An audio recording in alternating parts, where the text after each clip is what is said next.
So we will be creating different models here. First model, it is directly on the whole data frame. The second model that we will be building, it will be after splitting the data into test and training data set.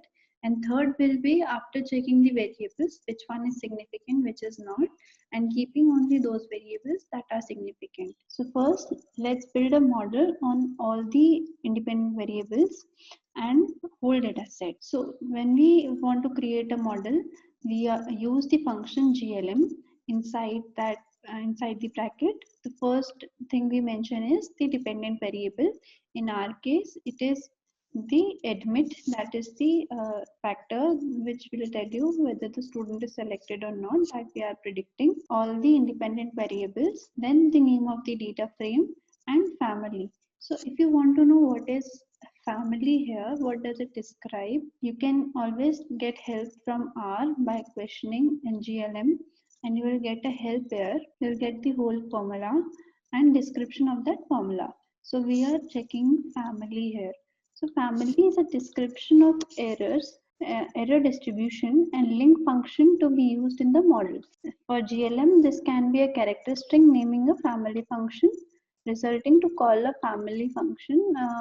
Let's see what are the different families that we can take. So family objects provide a convenient way to specify the details of the model used by the function GLM. So some of the models functions that we can use is binomial, gamma, Poisson.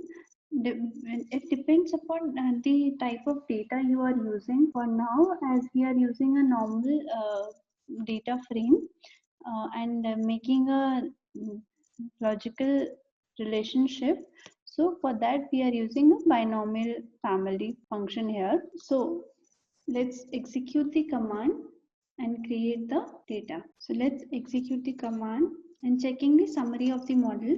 So as discussed earlier, there are several elements that we need to understand when we are understanding the summary of the model. So first are the variables that we are keeping for our model, p values and the significance code and AIC value. So first, the variables that we used are GRE, GPA and rank. So you can see there were 4 ranks and we converted them to the factor data type.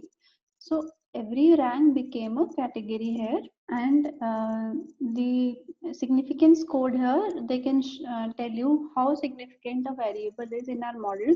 So rank 3 and rank 4 is the most significant variable, and other variables GRA, GP and rank 2 are less significant, but still they are significant for the prediction of model.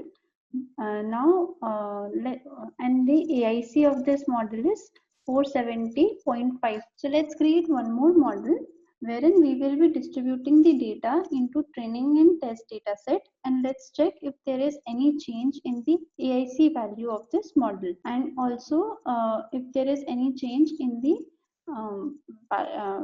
significance of the variables. So for dividing the data set into training and test, what we will be doing is using sample command. For that, first we will save all the rows of my data into a new variable, that is n, and after that I'll be using sample command and dividing the whole data set, that whole rows into a 70 into 30% of ratio. For that, the command is from first taking all the rows for 1 to n, that is 1 to the last number of this row, that here it is 400 rows. So 1 to 400, and that is n. And then we will give the size. So we are giving 70% of the whole data.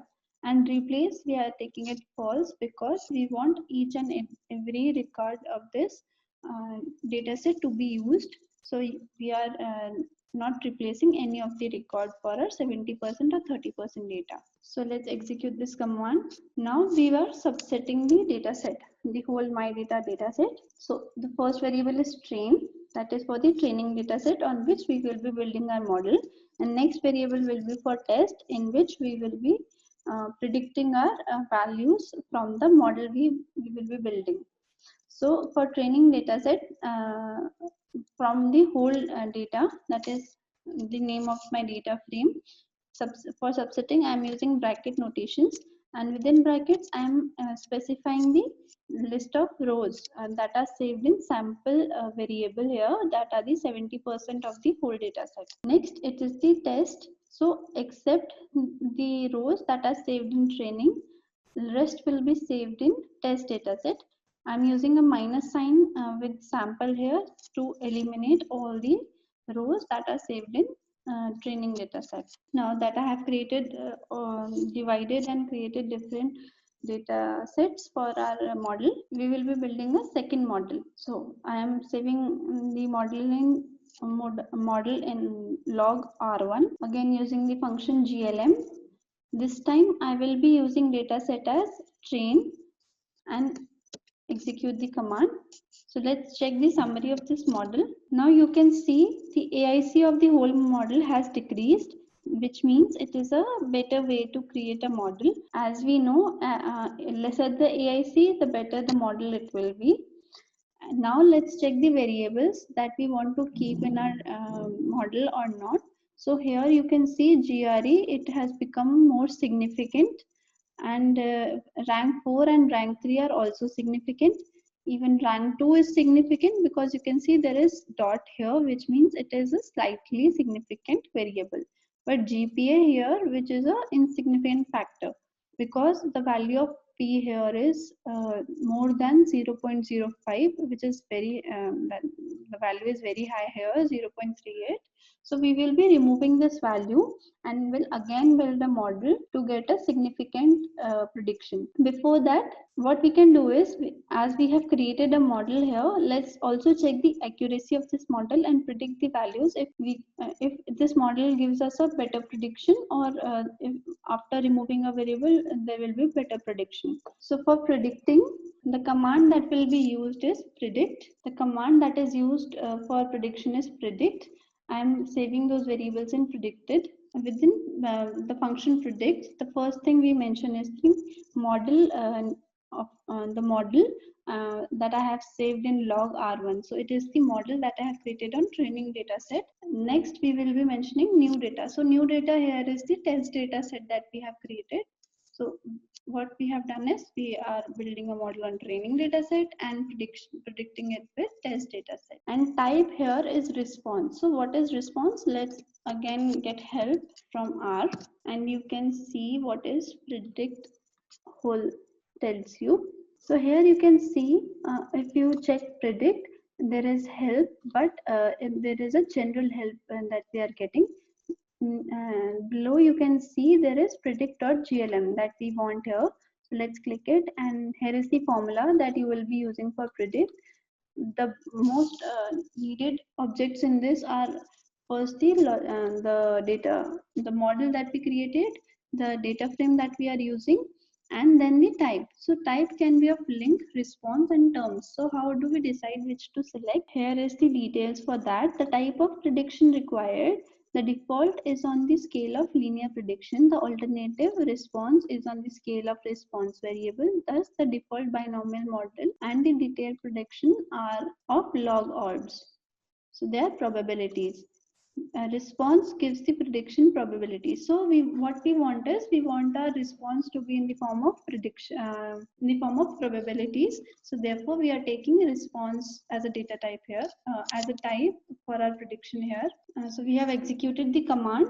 Now if you check the values of response prediction, so my variable is predicted. I'm printing the values. There are many values, so let's check the first 6 values. For that I'm using head command. So you can see it is a very high number with many decimal points. For that, what we will do is, and we know that actual admit the selection process, we were having a binary levels, that is 0 and 1. So we will be using the formula here, if else, wherein the predicted values, if they are greater than 0.5, it will print 0, otherwise it will print 1 to our predicted values. And I'm saving it in predict v variable, and I'm converting those values into factors so that we can get a summary out of it. Now after we have converted into factor and 0 and 1 form, let's check the values again. and you will be able to see the output. So you see the levels have been changed to 0 and 1 here. Now let's combine the variable with the column, predicted column in our test data set, so that we know what we can compare actual and predicted values. For that I'm using cbind, giving the name of the data set and then the column, and let's check the values.